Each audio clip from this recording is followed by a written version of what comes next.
Welcome to the startup grind. It's inside you. That's what's inside you. Yeah, and to hire that person, you've got to figure out if that is inside that person. Yeah. Because that's the hard part Yeah. for the. And by the way, like the the thing that I gave Sunny, or like, is that I wasn't the founder. It wasn't personal to me. So like when you hire your staff as a CEO, like my staff, it's not personal. I love that it's objective to them, because it's not objective to me, right? And so some of the best pushback, if you hire amazing people, comes from your own team, because they're like, they hear the signal with no emotion, Yeah. you know? And so like the right people change your company, because the difference is, as a founder, so the people you hire, your directs, can't color outside the lines. You've defined the box, you've defined the market, you've defined the thing. The thing is, in that box, they're fucking 1,000 times smarter than you are, because it's not personal. Anyway, Yeah. sorry. Other questions? Yeah. Okay. So you're big enough. I don't know about big. That, I mean, there's a lot going on, right? Mm-hmm. So how do you visualize your work together? Like, how do you know all the sort of streams that are happening in pursuit of Beyond being that obsessive. thing which might be a month away, right? But there's like so many lines leading to that. How do you keep up with all that, man, or do you? Yeah, so one, I think, like I said it before, I do think companies are like rings of a tree. So Usermind now is the point where it's hitting that inflection where I actually make almost no decisions anymore. Yeah. And so like thing one as a leader is know what fucking incarnation you're in, and try and like figure out how to lead the incarnation that you're in versus some incarnation you're not in. So there were times when like I made all the decisions early days, and then there was actually a time probably from like 10 people to 35 people where literally I knew everything. I don't know who uses Slack. Everybody use Slack? I have probably the highest single bandwidth for Slack of any person I've ever met in my life, and I fucking see every Slack message, and I read every Slack message, and I can tell you exactly what was fucked up, and I know exactly who to talk to at any given point. And there was a time within Usermind where that was what was needed. By the way, now it's not the case. Like, currently my job is actually to give my people room. So like we're in the next shift as Usermind, so a big part of my role now is actually going to, my head of engineering, Vishnu, and being like, hey, I saw this thing. I had a one-on-one with him today. I saw this thing over the weekend on Slack. Why do you think your team didn't go to you? Why didn't someone escalate? Like, what do you like? And I'm asking him a question. Like, I'm not saying what he should do. I'm saying, why did that happen? Is that what you want to happen? Let me ask a third question. Why did I notice it? Why the fuck didn't you notice it? And so I think, and again, I don't know if I'm fully answering your question, but one, as a founder, you're simply the most irrational person in the company. I care more than anyone else. So, or whoever co-founders are, care more than anyone else. So by definition, your level of emotional and mental bandwidth for the company is just higher than anyone else's, right? Other people go home and shut the company off. By the way, that's their superpower. Like, I love my directs, that like they're objective, I'm not objective, I get it. They're objective and I need them. But they need me to be irrational. So, I think a big part of being a CEO is the spidey sense. Like a lot of my role is to say, well, I see a thing, and to go talk to people about the thing that I see. And so you have to have enough touch to see it. But I think your role really changes over time. And again, I don't know if I actually answered your question. Okay. Last question. In the back. Just because I like your name. So in the space of marketing, customers, data, and everything we're collecting, and the intelligence and the artificial intelligence side of it, are you guys having the ethical conversations about where's too far, or where the limit is, or what the line is, as far as us knowing way more about the customer than they know about themselves? Well, one, we certainly all have conversations around PII. Like, what information are we allowed to have? What is legally kind of allowed to be given? Beyond the legal stuff, though. Look, my point of view, and you know, I'm not going to speak for myself, like beyond the broader company, is that everyone knows fucking everything, man. Like, what the fuck are we talking about? So, to me, the question is, can data be made to serve the consumer? There's no like, the fucking data's there.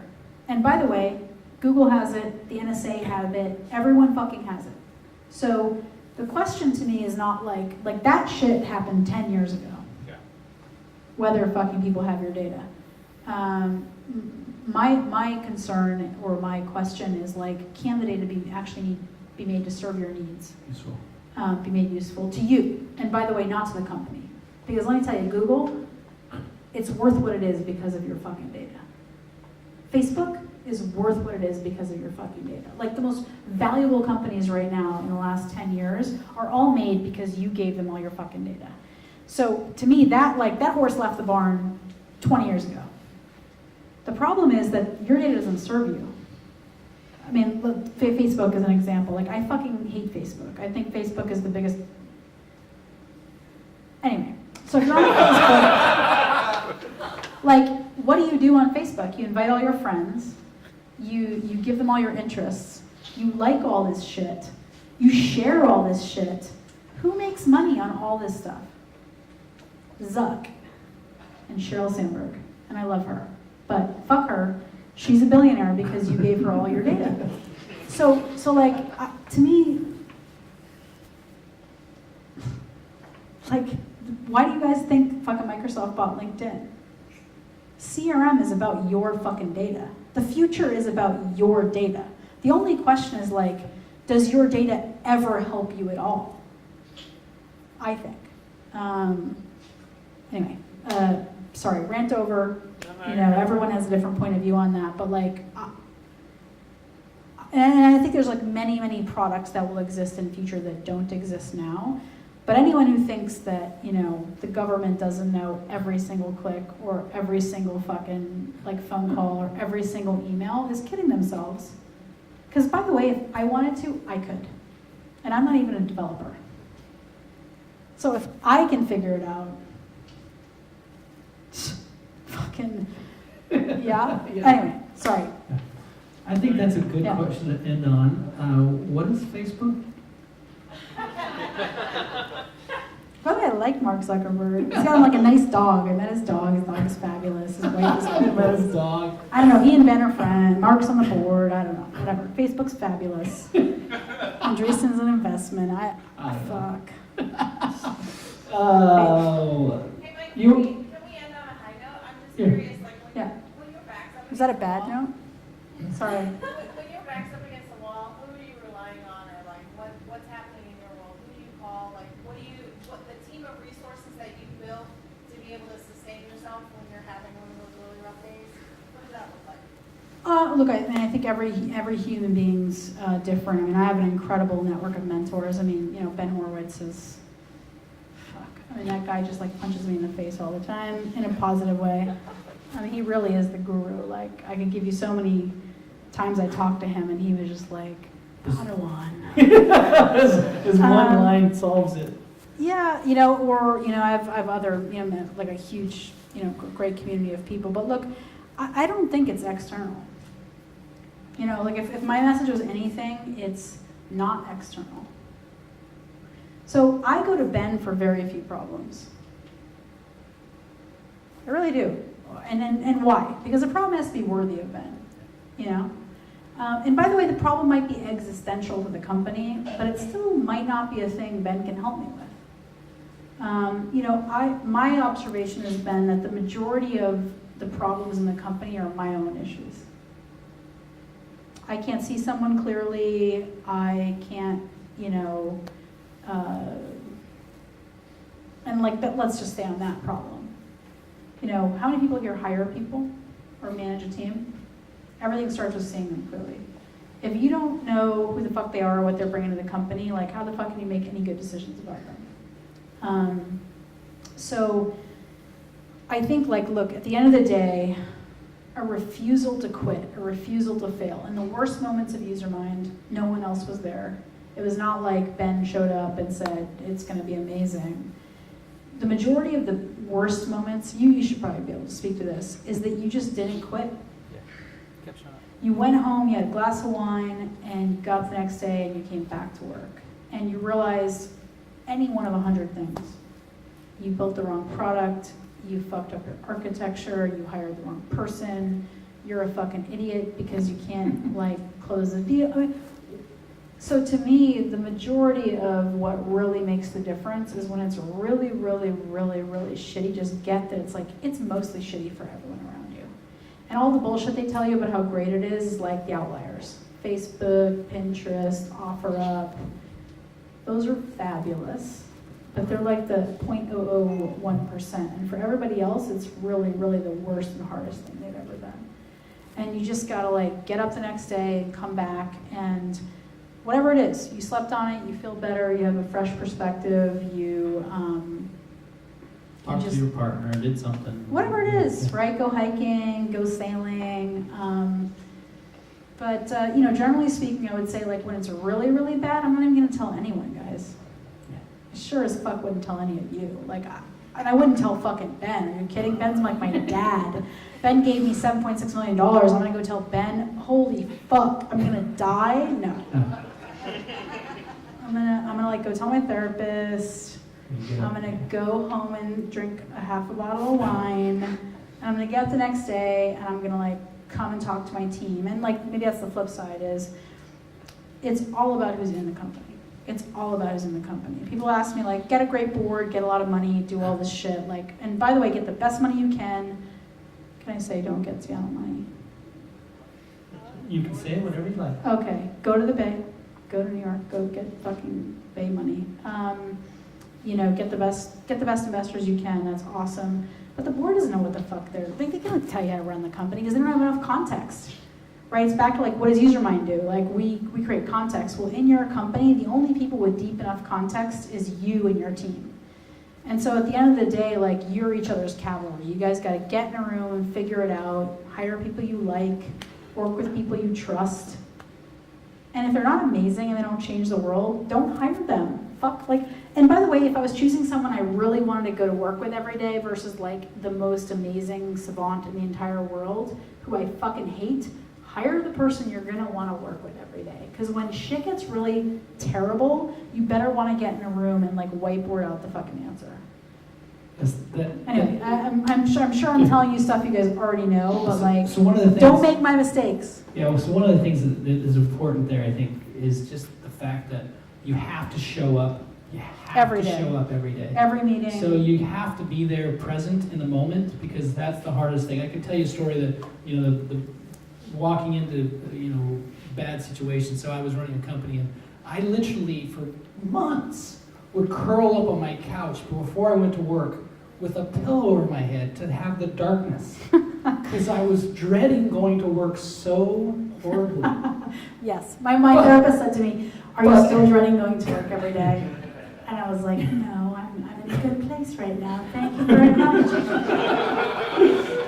But I don't take any drugs. You have to go. You have to go. You have to get up off the couch. You still have to go. It doesn't get any worse or any better sitting on the couch with a pillow over your head. Yeah. I tried. It didn't work. Yeah. So go, get up, make it happen because it just doesn't you just can't solve it. You have to be there to solve it, and you have to be there every day to solve it. You can't take a day off and go play with your dog. Yeah.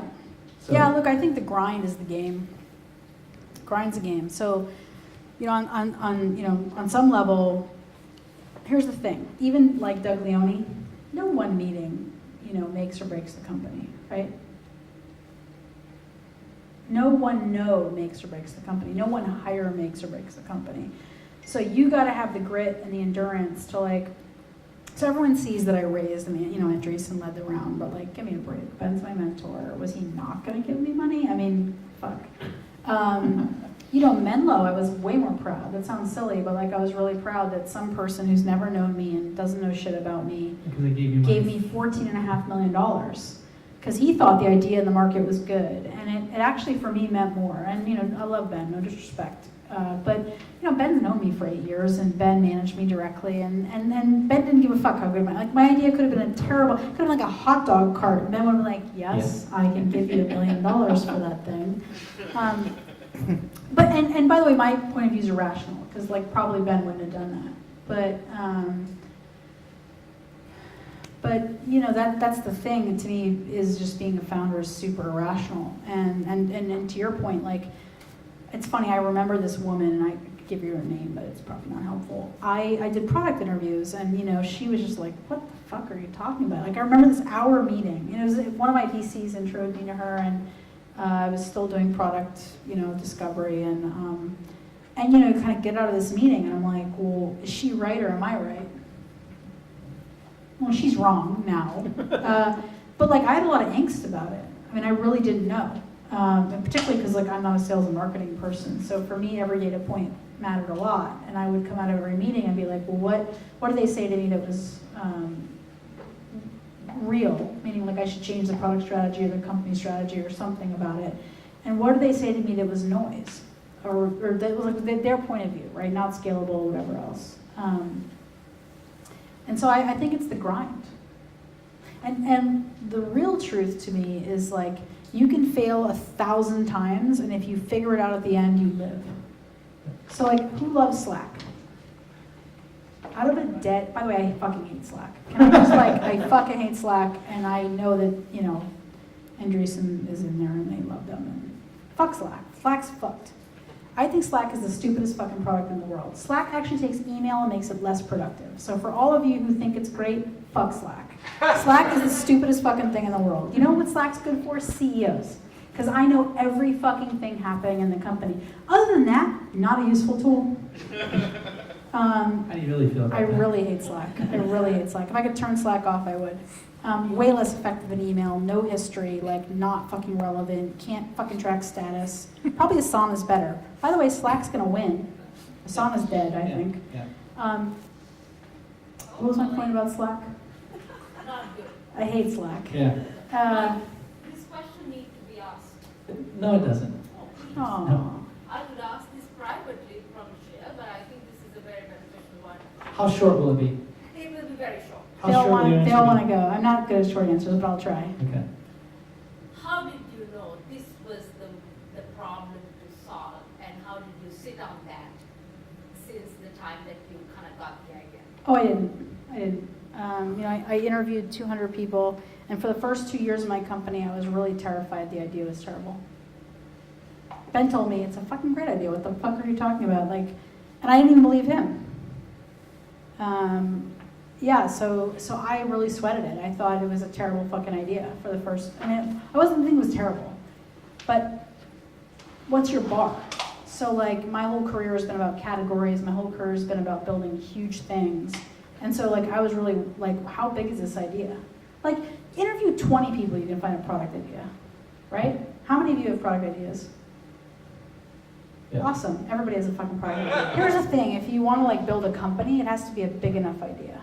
Like a big enough market, a big enough problem, it has to matter, like what the fuck is the problem? Like if you don't solve the problem, what's the impact? To me, these are the questions that define whether companies are real companies or not real companies. That's what VCs are asking themselves. When you pitch them, they're like, well, fucking how big is the market? How many people care about this thing? And the flip side is like, if you don't solve this problem, what's the impact? But no, for the first like literally 2.5 years, I woke up every day and I thought, holy fucking shit, somebody gave me $7.6 million for the dumbest fucking idea in the entire world. And I had a lot of data. It's like after 200 interviews, and I'm like, well, clearly factually, by the way, because the other thing is like, the fact that it's a problem doesn't actually mean it's gonna turn into a market. A lot of the intangibles are emotions and people's dynamics, like timing. Timing is another huge fucking thing. I got lucky. My timing is now. Not only was like my interviews were factually correct, but I just happened to be building the product at exactly the right time. And if I built it now, I'd be fucked. And if I built it 5 years before, I'd be fucked. So like, don't underestimate timing as a massive factor in whether your company's relevant, AKA Webvan, / Instacart. So I sweated it a ton. And now I don't sweat it. Now I think it's like the biggest fucking product idea I've ever found. And you know, we kind of iterated our way into it because my original idea wasn't really big enough. So I started out thinking, you want my early product idea? Do you guys want to know what it was? Yes. Do we have time or are you going to cut me off? Quickly, I can't fucking say anything quickly. Okay, you got 1 minute. 1 minute. So everyone has SaaS apps, right? And sales and marketing. I'm like, there's a lot of them. You think? Yeah, right? You guys all believe me? They don't connect together. You know what I thought? I'm going to build a run book automation product. I'm going to build a little orchestration layer that just automates workflows across those things. And I'm like, well, obviously, every app, like, obviously there's going to be like 50,000 fucking sales and marketing apps, and obviously they're all going to have APIs. So someone's going to build this product. But was that a customer engagement hub? No. Did I know how fucking strategic this shit was? No. If I really told you what I'm doing, like how big, I own the business logic for every customer. Like the fucking sales and marketing business logic. Do you think that's the most important thing? How you fucking sell and market?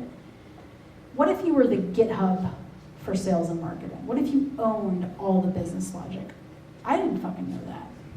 So to me, that's part of like this humility, certainty thing is, you know, I was certain about some things and they're still true. But I think we've iterated toward a bigger and bigger and bigger and bigger value prop / problem / solution. And that's why I think like CEOs you have to be both super, super certain and also just incredibly willing to iterate and be humble. And anyway. That's pretty good. Thank you.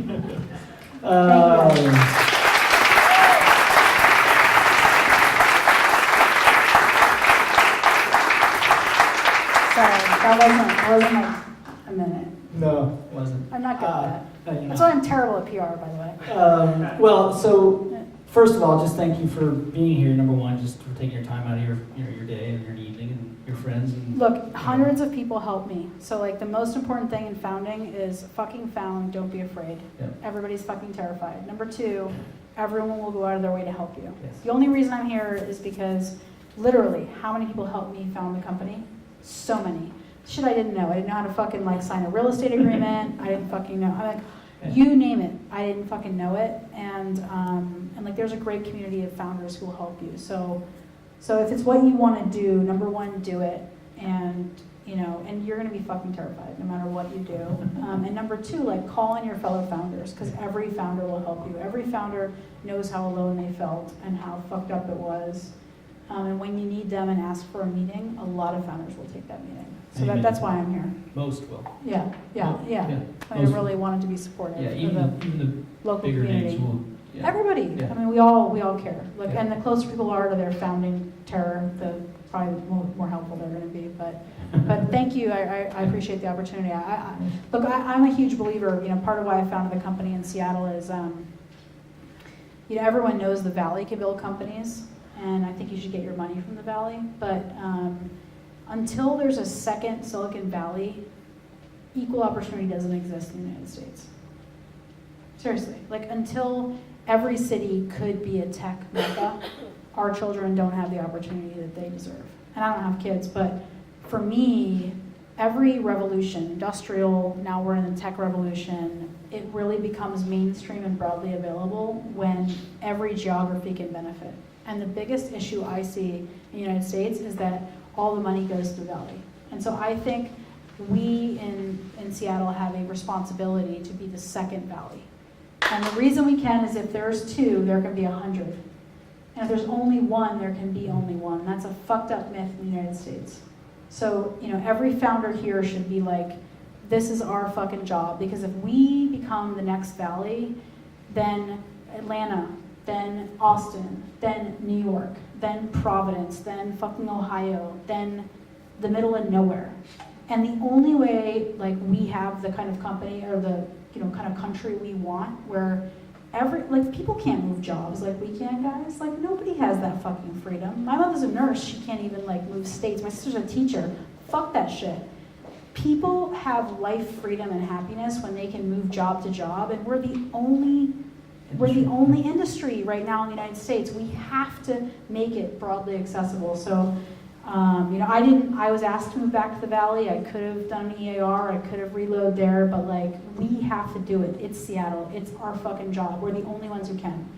We have Amazon, we have fucking Microsoft, and so like, fucking do it, because that's the future. If we do it, then all of a sudden every other city in the world is gonna get money. Anyway, so that's why I'm here. Yeah. Yeah. Yes, thank you.